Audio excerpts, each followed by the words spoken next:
Today, God willing, we'll talk about the Solana currency and the coming period. Of course, there's been a lot of talk about the negative outlook in the current market, and some people have started saying that Solana will undergo a deep correction to significant levels, after which a new upward cycle will begin. I've seen this analysis, but honestly, it's unfair. Why? Because for Solana to make such a significant drop, we've officially entered a bear market. This drop represents about 90% of the peak, and this is a clear decline in a bear market.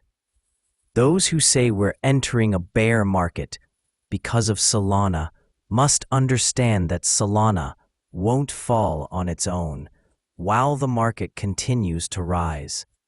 This is impossible unless a catastrophe occurs concerning Solana. Any currency can collapse by 90% if it experiences a crisis or major problem. However, in Solana's case, there's no catastrophe, and the currency is stable, so it will move with the overall market. So, I can't say that this currency will rise on its own. If we see a bullish cryptocurrency season, the entire market will rise. If Solana remains stagnant and doesn't rise, it will enter a bearish market with the market. As long as there is no movement or breakout, the negative outlook returns and the bear market tone emerges. I said before, we can't analyze a single coin without examining the overall market. So what drives Solana to rise? Only strong positive news. If it declines from its current levels and the market is stable, this means it has a major problem. But as long as there is no positive or negative news, the situation remains the same. The entire market is linked to Bitcoin's movement, and specifically Bitcoin overcapacity. If Bitcoin overcapacity begins to decline to the levels we discussed earlier, 40 or 42%, we would have reached the end of the bullish cycle. At that point, cryptocurrencies would begin a strong upward cycle due to the decline in overcapacity.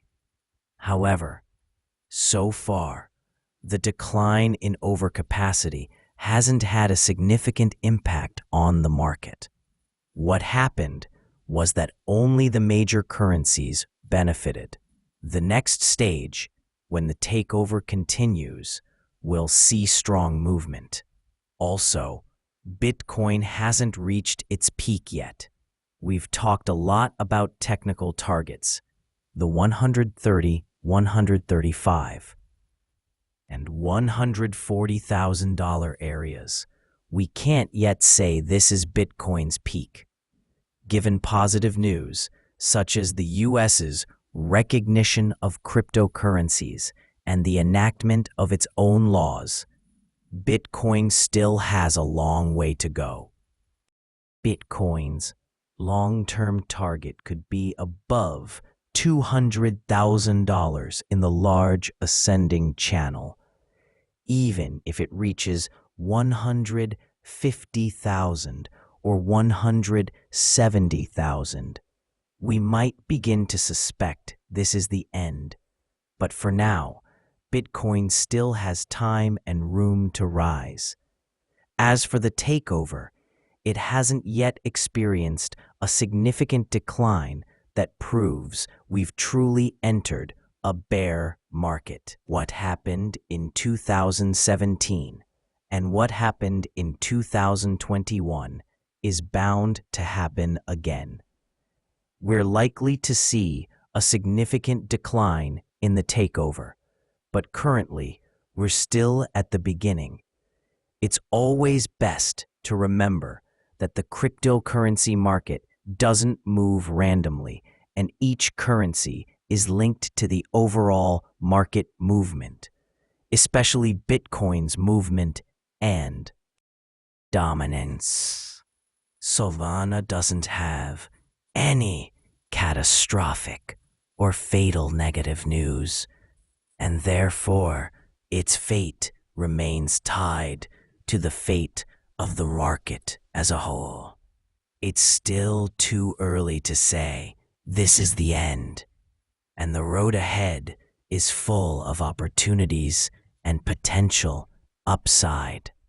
The coming days will determine whether we will see the bullish season continue.